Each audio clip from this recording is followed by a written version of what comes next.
Welcome to Mad Mike Makes, and this is the video that some of you have been waiting for. It's the conclusion to whether the modification to this Bosch saw was actually a success or not. So, just to recap very quickly, the problem that I was having was that this cover, this is the bottom cover for the saw, was allowing quite a lot of dust to pass through onto my bench, which is very difficult to clean. It's kind of tricky to get in underneath there, and if you're using it for storage, which I was, then you've got to really take everything out, clean it all off, and I wasn't happy with that at all. So the problem is the dust extraction on the machine's not great.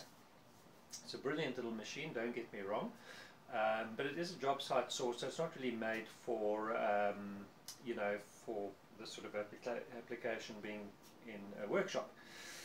But the reason that we use these kind of saws, and if you've got one, you've probably bought it because you have a small workshop and you can fit it into your workshop quite easily instead of having a massive cabinet saw. So, did it work? Well, yes and no. I fitted a solid cover to the bottom of the machine with a dust port, and I thought that would solve all my problems. So there was no more dust falling through because obviously there was a solid cover, but the problem it created was that a lot of dust was actually accumulating inside of the body of the saw, and I don't like that because you don't really know how much of that dust is then going to get sucked through the motor of the saw, and that's a big problem. Wasn't happy with that at all. So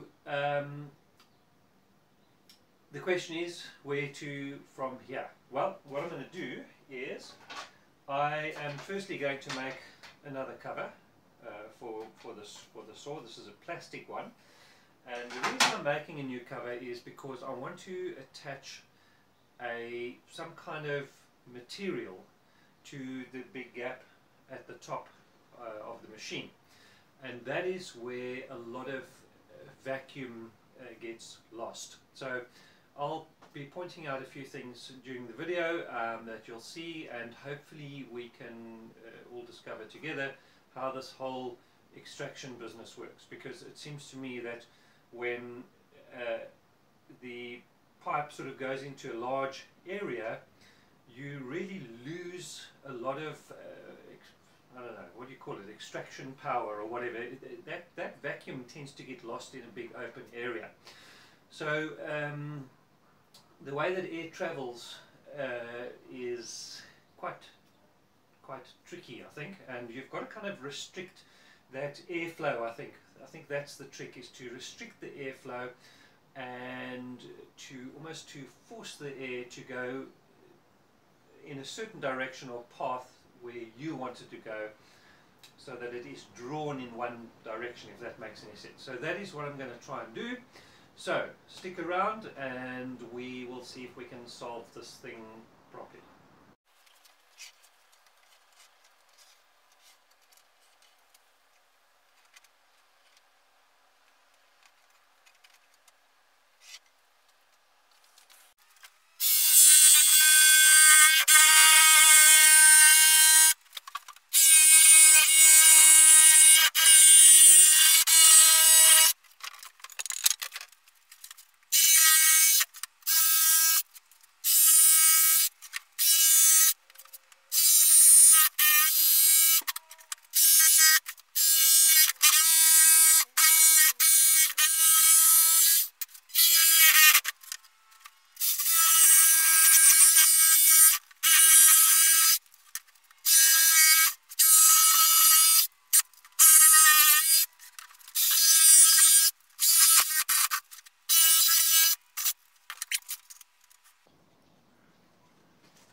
Okay, so I've just done, it's just a piece of ply. I need to still trim it a little bit. I just wanted to check and see if it fits.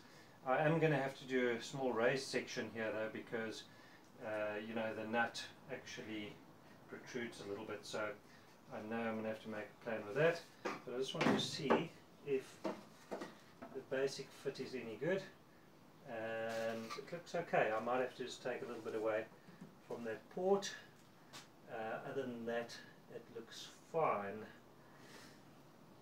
Okay, so next step is to remove a section here, build this up a bit. I'm probably going to have to make some sort of allowance for the spanner to undo the nut.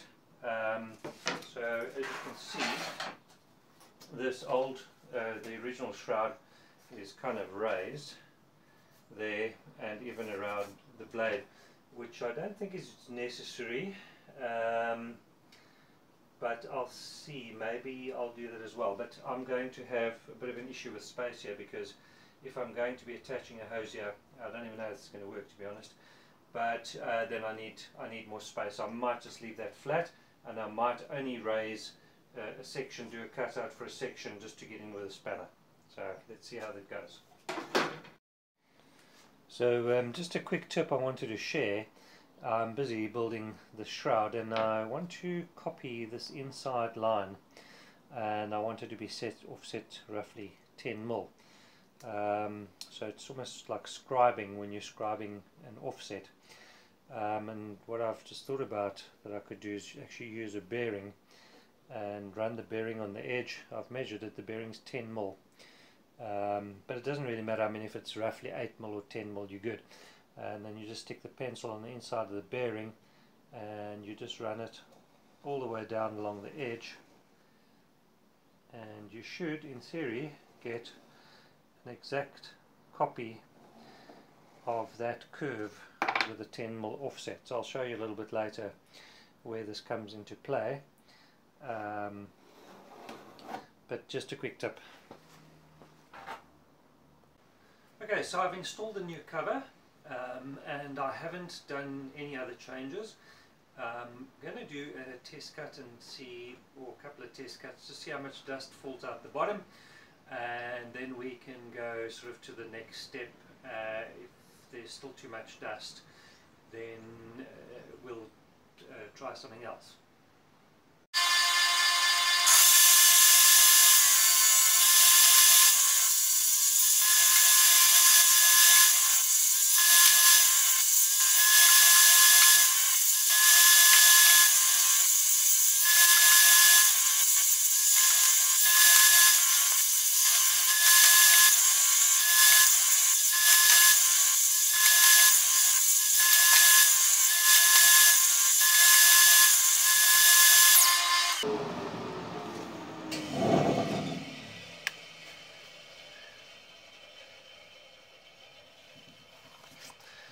Okay, so as you can see, there's a fair amount of dust falling just on that one spot over there, and I think the next step really is to see if I can close up the top with a little bit of foam and see if the dust collection improves.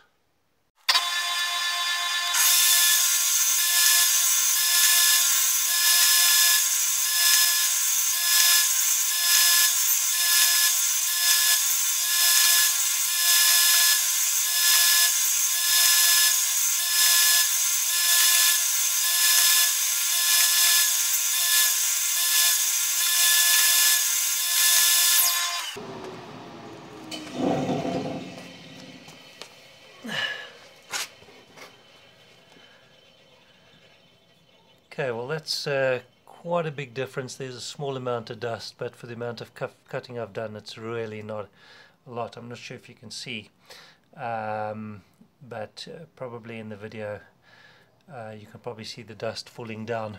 So, but that's really not bad at all. Okay, so let's take a quick look and see what the final solution was here. What I actually realized, and at the time I think I must have had a bit of a brain fart when thinking about this whole approach to this, is you can actually use material in here. It doesn't actually matter. I mean, it would work. It does work.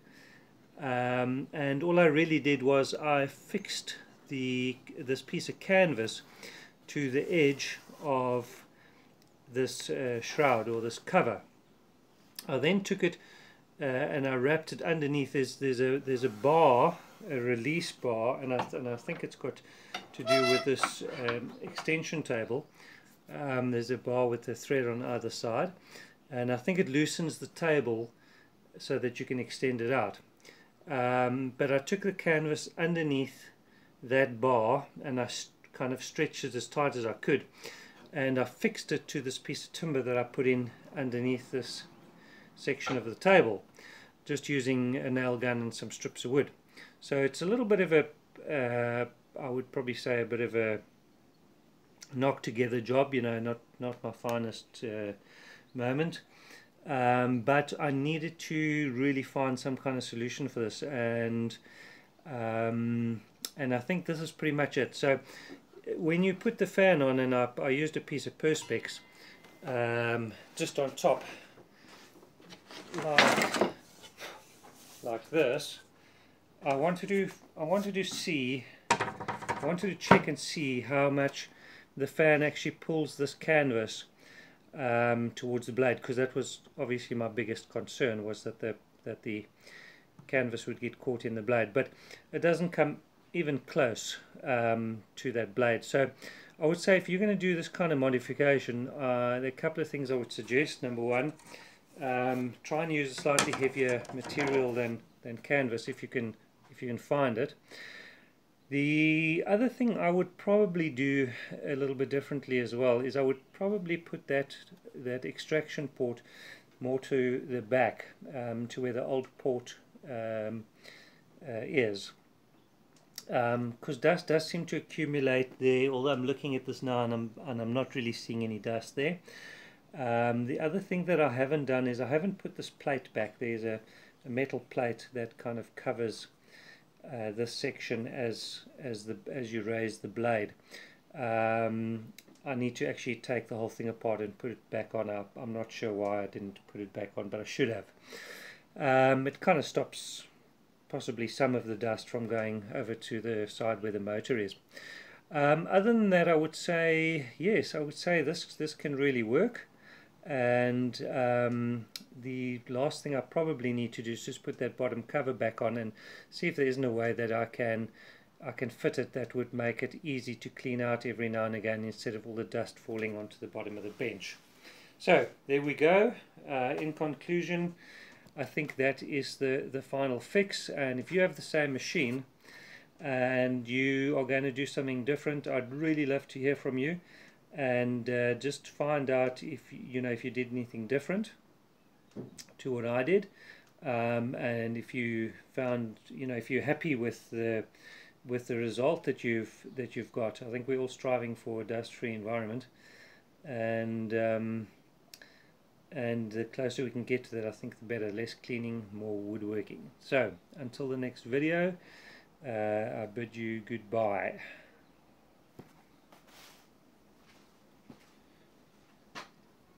Okay, so let's sum up very quickly. The machine as it is in its standard format, the dust collection isn't great. The simplest way really to fix that is to build a new cover, that plastic shroud that I showed you. Build a new one, do a nice job at building that, I think, as close as you can to the blade, because then you want to restrict the air, but not too close that you can't get, take the blade out. The one I made, I think, could maybe be a little bit on the wide side. Also, I could do a better job of securing that canvas and creating a better vacuum, a better seal, especially at the top.